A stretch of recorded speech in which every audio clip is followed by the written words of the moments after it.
CD के साथ आम आदमी पार्टी ने सौतेला व्यवहार किया है। कहा गृह मंत्री अमित शाह ने उन्होंने कहा कि अगर सरकारें ऐसा करेंगी तो विकास हो नहीं सकता है। तीनों नगर निगमों में अलग अलग नियम चल रहे हैं और यह सिर्फ जिम्मेदारी आम आदमी पार्टी की है, क्योंकि एमसीडी के साथ आम आदमी पार्टी ने गलत व्यवहार किया, सौतेला व्यवहार किया और यही वजह रही है कि एमसीडी, चाहे नॉर्थ एमसीडी हो, चाहे साउथ एमसीडी हो, चाहे सेंट्रल एमसीडी हो, इन तीनों एमसीडीज में अलग अलग नियम चल रहे हैं। बिल जो मैं लेकर आया हूं, ये राजधानी दिल्ली के तीनों नगर निगमों को एकीकरण के उद्देश्य से लाया गया बिल है। मान्यवर, दिल्ली का कुल क्षेत्र लगभग 1484 वर्ग किलोमीटर है।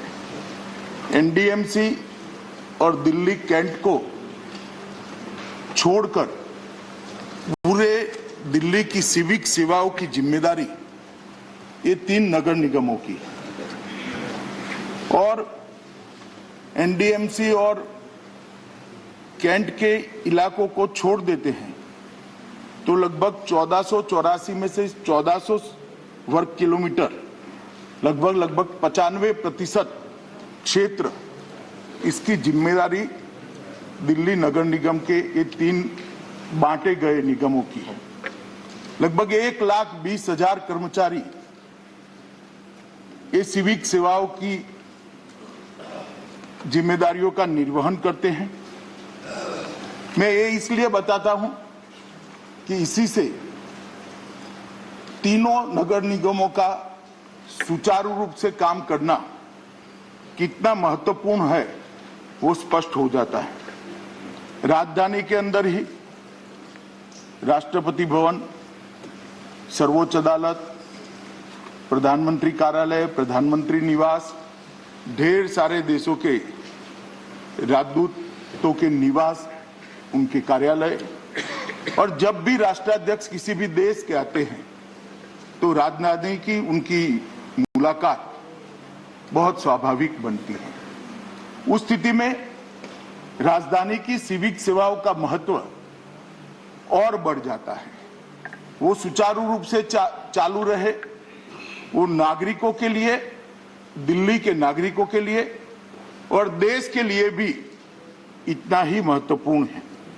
मान्यवर, ये संशोधन जो मैं लेकर आया हूं उस पर बाद में सभी सभासदों से इनके विचार सुनने के बाद मैं जवाब दूंगा।